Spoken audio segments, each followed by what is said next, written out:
Hello students, UG learning classes में आपका स्वागत है। मैं रजनी चौधरी आपके लिए लेकर आई हूँ माइक्रोबायोलॉजी की क्लासेस। तो आप प्लीज़ इस चैनल को लाइक करें, शेयर करें और सब्सक्राइब करें और बेल आइकन दबाना बिल्कुल ना भूलें ताकि मेरी आने वाली वीडियोस की अपडेट आपको मिलती रहे। तो आज हम पढ़ेंगे, आज की क्लास का टॉपिक है मॉर्फोलॉजी ऑफ बैक्टीरिया। जो बैक्टीरिया है उसकी हम मॉर्फोलॉजी मतलब एक रूपात्मक उसकी स्टडी करने वाले हैं। ठीक है, कि उसका रूप मतलब कि उसका आकार, उसका साइज़ और वो बाहर से कैसा दिखता है, तो इन सब की हम बात करेंगे इसमें। ठीक है, तो सबसे पहले अब हम देखते हैं बैक्टीरिया की डेफिनेशन। बैक्टीरिया एक्चुअली है क्या, उसको हम किस तरह से परिभाषित करते हैं, ये किस तरह से डिफाइन करते हैं। तो अब हम देखते हैं इसकी डेफिनेशन क्या है। The small organism which is responsible for decomposition of organic substances and diseases caused in human, animals and plants. तो जो ऐसे छोटे ऑर्गेनिजम्स जो डिकम्पोजिशन ऑफ ऑर्गेनिक सब्सटेंसेस के लिए रिस्पॉन्सिबल होते हैं, मतलब जो कार्बनिक पदार्थ हैं उनके अपघटन के लिए वो क्या होते हैं, जिम्मेदार होते हैं। अब उनसे होने वाली कुछ बीमारियां भी होती हैं जो मानव शरीर में होती हैं, कुछ जीव जंतुओं में होती है और प्लांट्स में, पेड़ पौधों में होती हैं। ठीक है, तो इसका जो मेन है वो क्या है, responsible for decomposition of organic substances, मतलब कि एक ऐसा स्मॉल ऑर्गेनिज्म जो जिम्मेदार है किस चीज़ के लिए, कार्बनिक पदार्थों के अपघटन के लिए।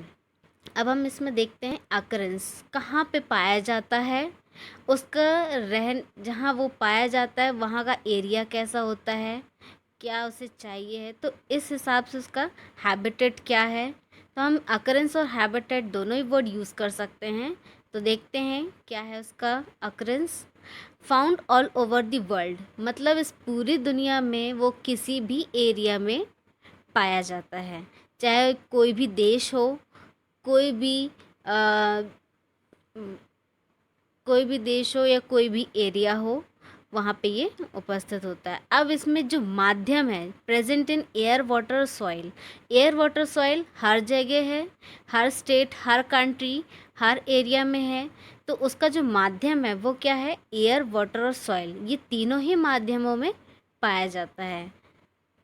ठीक है, अब हम देखते हैं साइज़। इसका साइज़ क्या है। जो बैक्टीरिया होते हैं, जो नॉर्मल जो हम आज जो ज़्यादातर बैक्टीरिया हैं उनका जो डायमीटर है तो उसका रेंज क्या होता है, 0.1 mm टू 2.0 mm। ये है एक एवरेज साइज, जो ज़्यादातर जो बैक्टीरिया हैं उनके साइज़ यही होता है। लेकिन अगर जब हम बात करें बैसिलस की, तो बैसिलस जो है, बैसिलस का साइज़ होता है 0.2 mm टू 8.0 mm। अब हम देखते हैं बैसिलस कैसा दिखता है, क्या है इसका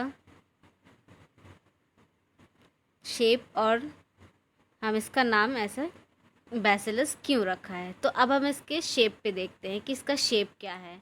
अब जो बैक्टीरिया हैं वो डिफरेंट टाइप के शेप्स में मिलते हैं और उन शेप के आधार पर, उस आकार के आधार पर उनके कुछ नाम दिए गए हैं। तो उसको हम देखते हैं। सबसे पहला है कोकाई, जो कि एकदम राउंड शेप दिखता है, लेकिन जनरली हम उसका शेप क्या बोलेंगे, स्फीयर। स्फीयर का मतलब इसका जो एग्ज़ाम्पल आपको मैं बताती हूँ, समझने में आपको आसानी होगी कि स्फीयर उस शेप को कहते हैं जैसे कि एक बॉल। बॉल क्या है, आपने देखी होगी, जो खेलने वाली बॉल है उसको हम किसी भी एंगल से देखें तो वो हमें राउंड ही दिखती है। तो ऐसे शेप को हम क्या बोलते हैं, स्फीयर। या फिर आप कोई एक पर्टिकुलरली कोई सर्कल आप देखते हैं तो आप एक ही एंगल से देखोगे तो सर्कल दिखेगा और दूसरे एंगल से देखोगे तो वो सर्कल नहीं दिखेगा या राउंड शेप नहीं दिखेगा। तो वो सिंपली आपका सर्कल कहलाता है, और स्फीयर जो है वो आप किसी भी एंगल से देखेंगे तो आपको वो राउंड दिखेगा। तो उस शेप को हम क्या बोलते हैं, कोकाई। नेक्स्ट आता है अपना बेसिलाई।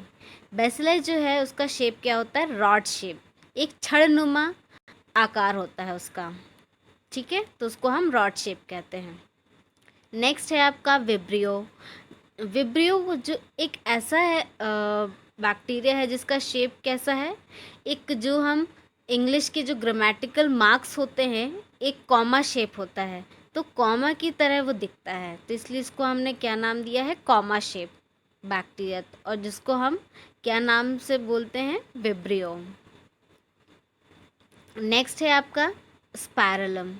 स्पायरलम जो है एक स्पायरल शेप का होता है, जैसे स्प्रिंग या स्पायरल बाइंडिंग में जो यूज़ होती, जो रिंग होती हैं वो स्पायरल, तो उस वैसा ही शेप आपको इसमें देखने को मिलेगा, और वही शेप के जो बैक्टीरिया होते हैं उनको हम क्या नाम देते हैं, स्पायरलम।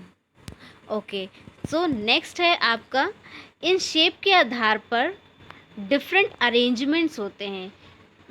अरेंजमेंट कैसा, कि कुछ सेल्स आपस में किस तरह से जुड़ रहे हैं, एक ही तरह के सेल आपस में किस तरह जुड़ के क्या फिर कोई नया आकार दे रहे हैं, तो वो कैसा आकार है, उसका क्या हम नाम देते हैं, तो उसको अब हम आगे पढ़ेंगे। ओके, तो अब हम देखते हैं अरेंजमेंट्स। तो यहाँ पे आप देखते हैं जो सेल है वो अगर सिंगल फॉर्म में, मतलब एक सेल है, तो हम उसको, अगर वो कोकाई का सिंगल फॉर्म है तो उसको हम मोनोकोकस बोल रहे हैं, और अगर बैसिलस का है तो बैसिलाई का है तो वो बैसिलस बोलेंगे। फिर जो सिंगल सेल्स हैं उनको हम मोनोकोकस या बैसिलस बोलते हैं। अब नेक्स्ट आपका आता है जब सेल्स पेयर में हो, ये देखिए आप पेयर में हैं और ये भी पेयर में है, तो इनको हम क्या बोल रहे हैं, डिप्लोकोकस, और ये जो बैसिलस रॉड शेप है उनको डिप्लोबैसिलस बोलेंगे। डिप्लो का मतलब होता है दो जो हम 2 नंबर काउंटिंग के लिए जो हम वर्ड्स यूज़ करते हैं डिप्लो, तो हम उस नाम से बोलते हैं डिप्लोकोकस और डिप्लोबैसिलस। नेक्स्ट आप देखें, ये 4 सेल्स इकट्ठा एक ग्रुप बना रहे हैं, तो उनको हम क्या बोलते हैं, टेट्राकोकस।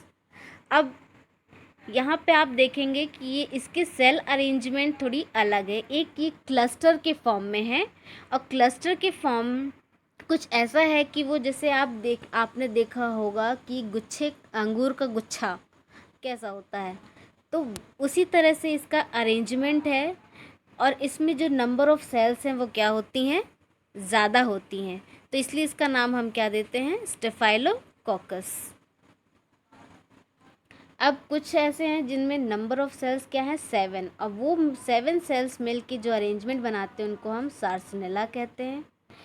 और जो सेल्स हैं वो क्या हैं, एक चेन के फॉर्म में हो, जैसे कि एक मोती का माला, तो उस तरह से जो चेन फॉर्म होता है उसको हम क्या कहते हैं, स्ट्रेप्टोकोकस।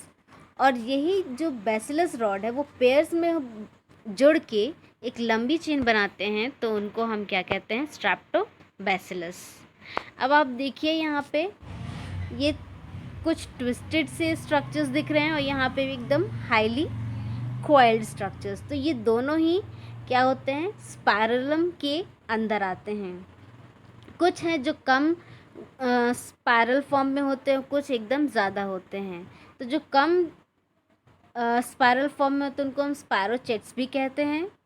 और नेक्स्ट ये है पूरा ये तो स्पायरलम ही हम इसको प्रोनाउंशिएट करते हैं। नेक्स्ट आप देखें,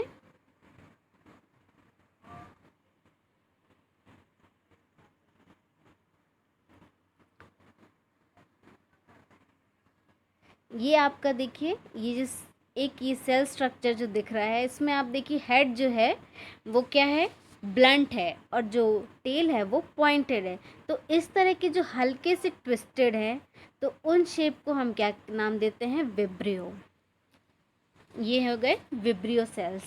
अब हम देखते जो सेल हैं उनमें फ्लैजिला होते हैं, उनके मूवमेंट के लिए एक हेयर लाइक स्ट्रक्चर होता है जिसको हम क्या कहते हैं, ये हेयर लाइक स्ट्रक्चर है, इसे हम क्या कहते हैं, फ्लैजिला।